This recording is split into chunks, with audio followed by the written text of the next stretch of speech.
Eto ha, alam niyo ba mga kababayan, napahanga talaga ako dito sa SPMC sa Davao City, no? Eto yung Southern Philippines Medical Center. Grabe ha, public hospital lang yan.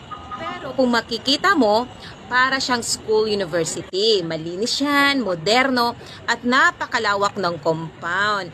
Yung mga building nila, para mga private hospital yan. Nasa labas tayo niyan, kaya sobrang init. Pero hindi mo siya masyadong nararamdaman kasi nga may mga puno, no, at mga halaman. So, andyan yung mga, yan yung information center. Kung meron tayong itatanong at hindi familiar sa lugar, information center, handang sumagot, no. Yung compound nila ha, dinaig pa yung private hospital. Yung building na yan, Cancer Institute yan.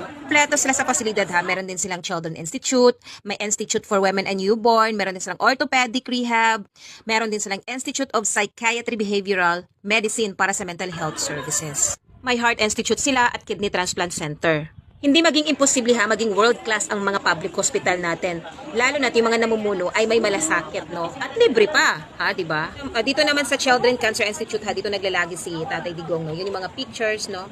Na pag bumibisita dyan, si Tatay Digong, andyan sa mga bata, una niyang pinupuntahan. Walang bayad ang pa-hospital dito, ha? Mula sa isla ng Palawan, isang kwento ng pag-asa ang nagmula. Ang kwento ni Elma Orbita.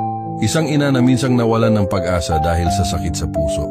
Sa video ni Councilor Elgin Damasco, ibinahagi ni Elma ang kanyang karanasan.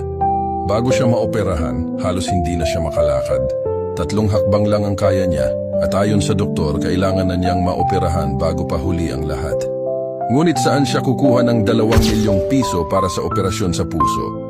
Hanggang isang araw, nakita niya sa Facebook ang tungkol sa Heart Center ng Southern Philippines Medical Center o SPMC sa Davao City, isang ospital na nagbibigay ng libreng operasyon sa puso. Ma'am Elma Orbita from Palawan. Ano experience mo dito sa Davao City, ma'am?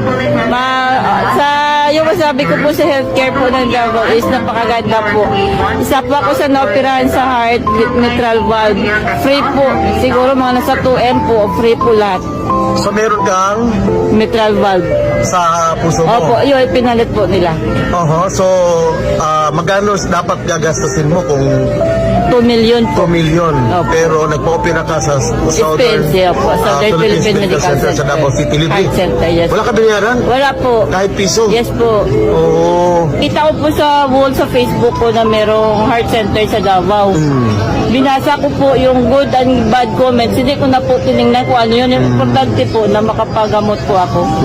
Kaya po pumunta po ako. Nag-inquire po ako sa SPMC. Yung requirements na po nila is dalhin po yung pasyente. Yun na po. Wala na pong iba. Dalhin na po ang pasyente. Wala ka